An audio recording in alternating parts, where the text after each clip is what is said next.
There is a table at every garden center right now covered in marked down perennials that nobody wants to buy. Half wilted, sitting out in the sun, priced to just disappear before fall arrives. Here is what almost nobody standing in front of that table actually understands. Late August is quietly one of the smartest times of the entire year to plant a perennial, and by the end of this video, you will know exactly which 9 plants are worth grabbing off that table and putting in the ground, so you finally stop replacing the same tired plants every single spring. If you are done buying the same 3 perennials over and over again, because nothing you plant ever seems to actually stick around, go ahead and subscribe right now, because that is genuinely the whole reason this channel exists. And while we are getting started, drop a comment and tell me where you are gardening from, since a couple of these plants perform a little differently depending on your climate, and I actually read through these to figure out what's working where. Let's talk for a minute about why late August works so well, because understanding this changes how you think about the rest of the gardening year, not just this one video. Spring planting fights you the entire way. Cold snaps show up out of nowhere. The soil hasn't really woken up yet. Roots move slowly and reluctantly in cool ground that's still shaking off winter. Late August flips all of that completely around. The soil is warm all the way down at this point in the year, sometimes warmer several inches under the surface than the air itself feels in the evening, and warm soil speeds up how fast root cells divide and multiply. On top of that, the plant is not racing to put on a big flower show for you right now the way it would in May or June, so instead of spending its energy upward into blooms, it sends that energy downward into the roots, right where it actually matters for surviving winter and coming back strong. You will not see much happening on top this year. Underneath the soil, it is working hard the entire time.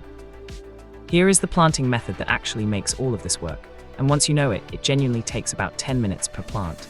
Dig the hole wide, roughly twice as wide as the root ball, but only as deep as the root ball itself.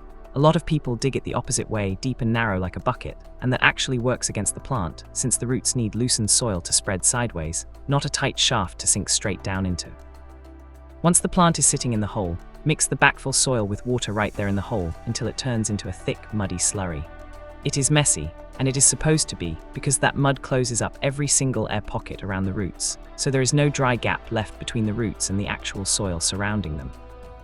After that, lay down about 2 inches of mulch around the base of the plant, but pull it back a few inches from the stem itself, since mulch piled right up against the crown holds moisture exactly where you do not want it sitting, and that is how you end up with crown rot taking out a plant that was otherwise perfectly healthy.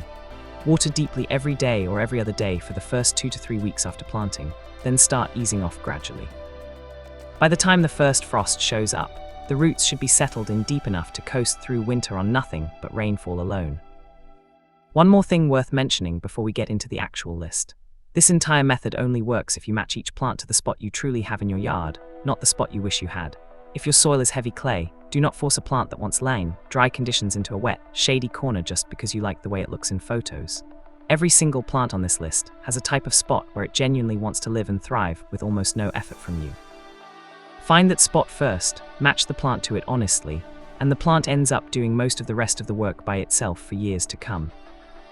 Alright, let's get into it. Number 9, Shasta Daisy, specifically the variety called Becky. If you have grown a Shasta Daisy before and watched it flop over sideways by the middle of summer, you are almost certainly dealing with an older variety that simply cannot hold itself up under its own weight, especially after a heavy summer rain.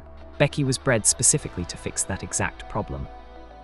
The stems are noticeably sturdier, the foliage resists powdery mildew far better than older types, and the plant keeps its shape and keeps producing flowers well into fall instead of collapsing into a grey, tired mess by August the way a lot of older Shasta varieties do. Plant it in full sun in ordinary, average soil, nothing special required, and once it is through its first season in the ground, it more or less runs itself from that point forward. No staking needed, no fussy fertilizing schedule to keep track of, just a clean, classic white and yellow daisy that keeps showing back up, bigger and fuller, year after year without you having to think about it much at all. Number 8, Threadleaf Coreopsis, specifically the variety called Moonbeam. Regular Coreopsis can get a little coarse and weedy looking by the time late summer rolls around, with foliage that starts to look tired and flowers that thin out. Moonbeam is a completely different experience. The foliage is fine and feathery, almost delicate looking against the rest of a bed, and it produces a soft, pale yellow flower that keeps coming in waves for months at a time without you ever needing to deadhead it to keep it going. It actually prefers poor, well-drained soil over rich garden loam, which surprises a lot of people who assume every perennial wants to be fed and pampered. So if you have got a lean, dry patch somewhere in your yard that nothing else seems to want to grow in, this is very often exactly the plant that solves that problem for you permanently. Number 7. Liatris, also commonly called blazing star. This one has a genuine taproot, which means once it is established in the ground, drought stops being a real threat to it at all. Deer generally leave it alone too, which is not something you can say about most flowering perennials. It sends up tall, upright purple flower spikes that pollinators are drawn to almost the moment they open, bees and butterflies especially, and it tends to thrive in exactly the kind of lane, average soil that makes showier, needier perennials struggle and eventually give up. If you have got a spot in your yard where other flowers have quietly failed year after year no matter what you tried, Liatris is genuinely worth trying there specifically, since it was built for exactly that kind of unforgiving ground. Quick pause here before we move into the middle of the list. Drop a comment with which of these first 3 you already have growing, or which one you are thinking about trying this year, and tell me where you are gardening from while you are at it. I actually read through every comment, and it genuinely helps me figure out which of these plants are easy to find where you live versus which ones might take a bit more searching at a specialty nursery. And if you have not already, this is a good moment to go ahead and subscribe, since we do exactly this kind of plant it once and forget about it, forever content every single week on this channel. Number 6. Coral bells, and specifically a sturdy green or amber-leafed variety, rather than one of the trendier deep purple cultivars you will see everywhere at big box garden centers. The purple varieties look absolutely stunning sitting in the pot on display, which is exactly why they sell so well, but a lot of them genuinely struggle once real summer heat and humidity set in for weeks at a time. The steadier green and amber types hold their color and their shape far more reliably through a hot, humid summer without scorching or thinning out, and they still give you that same low, tidy mounding structure at the front of a bed, along with delicate little flower spikes on thin stems that hummingbirds tend to visit throughout the season. Plant it in part shade to full sun depending on your climate, and once it settles in, expect it to hold its spot in that bed for well over a decade. Number 5. Veronica, specifically the variety called Sunny Border Blue. Older Speedwell varieties have a real tendency to flop over by the middle of summer, especially right after a heavy rain flattens them overnight. Sunny Border Blue stays upright far better than those older types, producing a long bloom window of deep violet blue flower spikes that keep going for months at a stretch rather than a single short burst. Full sun to part shade, ordinary soil, nothing special required in terms of feeding or care, and once it is settled in after that first season, it genuinely asks for almost nothing from you going forward, just the occasional deadhead if you want to tidy it up, which is optional rather than necessary. Number 4. Agastache, and specifically one of the genuinely cold hardy varieties, something like Blue Fortune rather than some of the flashier colored hybrids you will also see for sale nearby. This is a plant that actually thrives on real neglect in a way very few perennials do.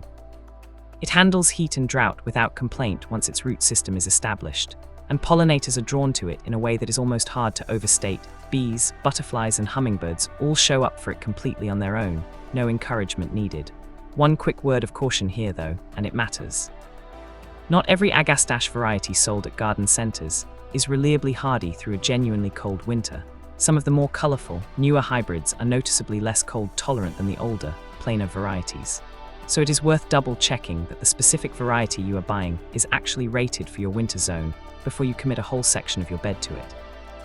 And speaking of double checking before you commit to something, here is a broader word of caution worth sitting with for a moment, because not everything marketed as low maintenance at a garden center actually deserves a permanent spot in your yard.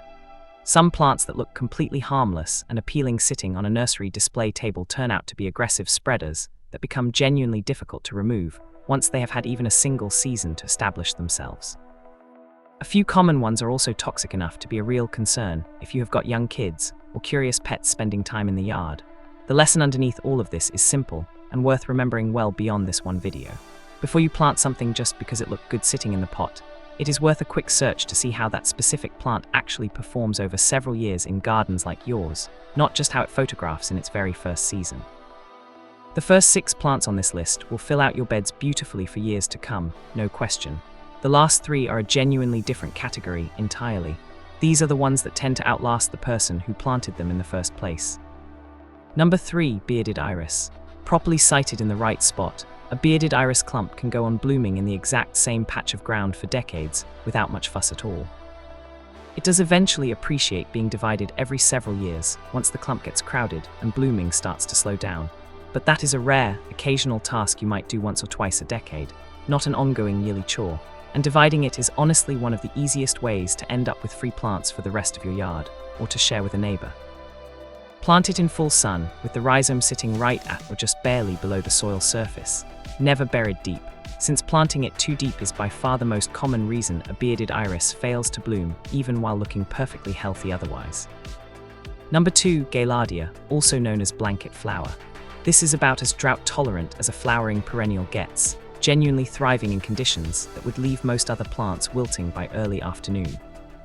It blooms for a long stretch through summer and well into fall, warm reds and oranges that look right at home in a late-season bed, and it gently self-seeds around itself over time, filling in bare patches naturally without ever becoming the kind of aggressive, hard-to-control spreader we talked about avoiding a moment ago.